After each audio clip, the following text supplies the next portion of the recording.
I love the content that Steven Bartlett is producing for his podcast, Diary of a CEO. And he just had Oxford University mathematician and leading spokesman for the Christian faith, John Lennox, on the podcast for discussion. The conversation was fascinating, and the link to that full discussion is in the description below. There were 2 points, however, in that conversation that really caught my attention, and I want to dig into them just a bit. The first was when Professor Lennox got something very right. And the second bit I want to explore is when the host, Steven Bartlett, got something wrong. Hi everybody, I'm Dr. David Millard Haskell, and this is the Christ or Collapse channel. It's named after my book, Christ or Collapse, The Case Against Godless Government. And here we discuss the book itself and also those parts of pop culture that intersect with the content of the book. Now, in this episode of Diary of a CEO, the host, Steven Bartlett, spends well over an hour quizzing and respectfully challenging Professor Lennox on the ideas and claims of Christianity.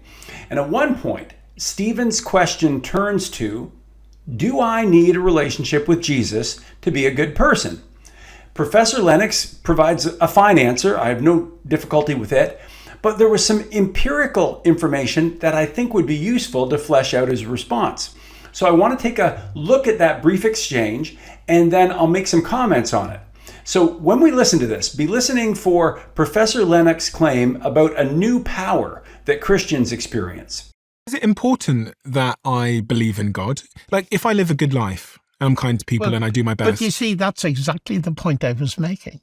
That people think that living a good life and being kind to people is what God is interested in.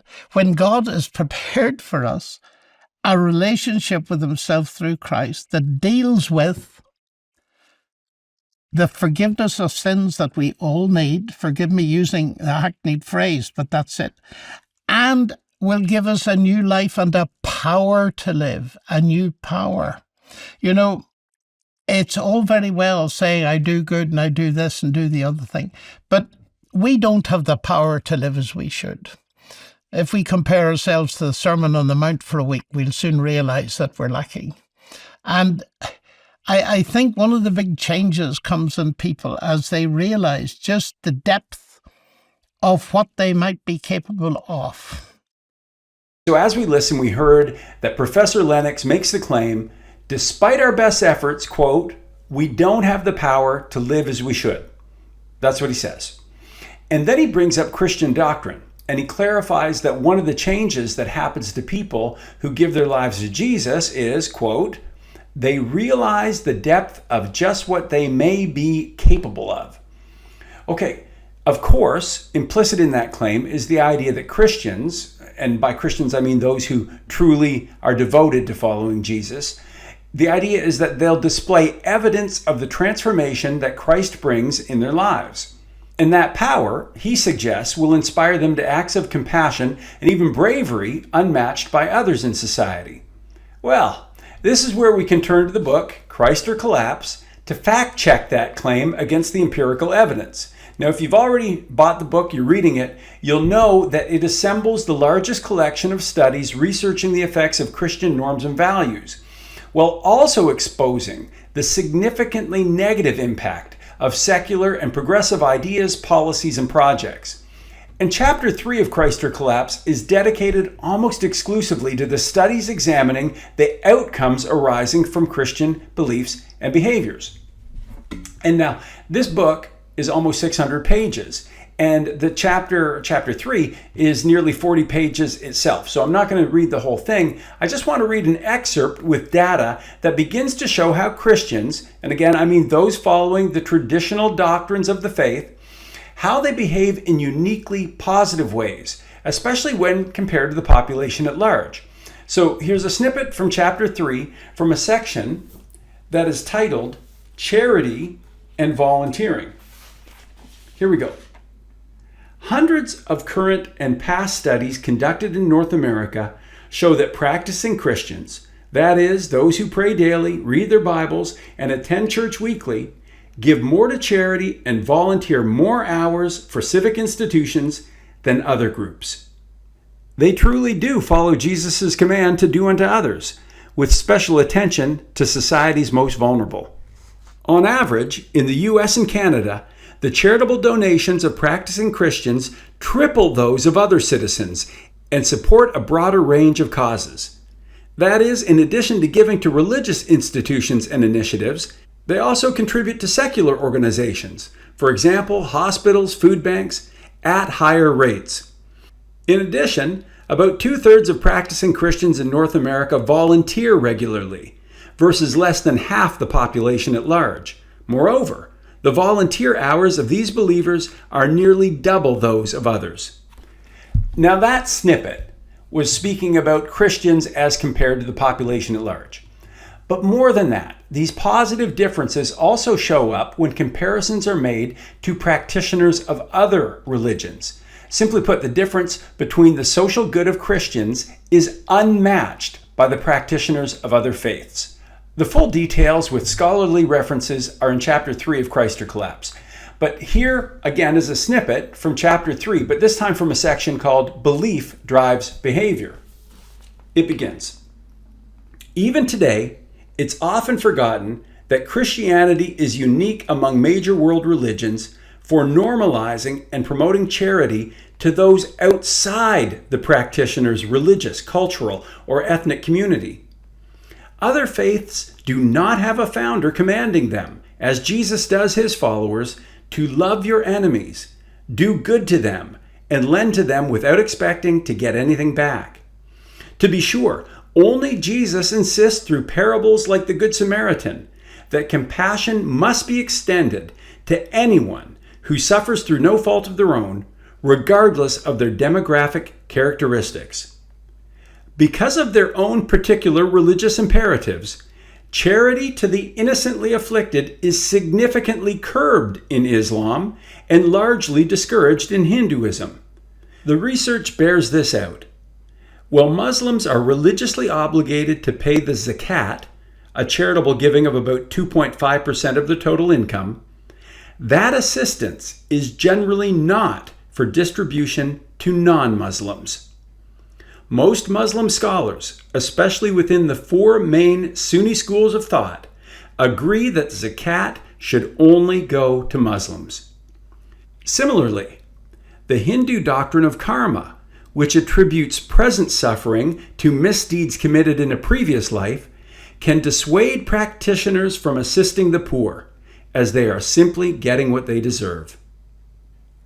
These differences in doctrinal emphasis on charity have measurable outcomes that can be compared. For example, a study in the International Journal of the Red Cross compared how faith-based non-governmental organizations, NGOs, provide aid in the developing world. One major difference stood out. Quote, "Christian NGOs are active in virtually every country in the world, while Jewish and Islamic NGOs primarily serve members of their own religious community. Christian organizations tend to have a more global outreach to assist those in need regardless of their religious affiliation." Similarly, a 2020 systematic review of 47 studies examining how religious beliefs affect aid to society's most vulnerable found that Christians alone demonstrate a clear, positive relationship with out-group and secular giving. Okay, great. That's what I wanted to discuss related to what Professor Lennox got right. He was right about the unique goodness that Christians bring to society. And as I've shown, and as I show repeatedly in Christ or Collapse, that uniqueness is measurable. So let me finish up with a few comments on what the host, Steven Bartlett, got wrong. And I want to say from the outset, it was an honest mistake, and lots of people make it, and this is not some big gotcha moment. I really do appreciate Steven's honesty and his authenticity, and I'm simply pulling some data from the book Christ or Collapse to show that there's more to the story than what Steven was saying, and more than what he's been told. But I'm actually getting ahead of myself. I need to give you some context. At one point in the interview, Professor Lennox states that Christians believe differently from people of other faiths. And then he says that that will lead to observable difference in their attitude. Well, Steven at that point gently rebuffs the idea that there is a Christian distinctiveness. Specifically, he makes the case that people who follow other religions, be it Muslims or Hindus, experience the same emotional benefits as people who follow Jesus. Well, as you can read in Christ or Collapse, the research doesn't corroborate that. I want you to take a listen from this brief exchange between Professor Lennox and Steven, and then I'll add some clarification. Let's watch the clip. We've got to face the fact that there are differences. My Jewish friends believe that Jesus died and did not rise. My Muslim friends believed he didn't die. I believe he both died and rose. Those three things cannot be simultaneously true. But when I look at the stats here, data shows that devout Muslims and a devout Hindu get the exact same psychological meaning boost and sense of peace as a devout Christian. Well, how do you measure that? Now, I really appreciate how Professor Lennox concludes that short dialogue.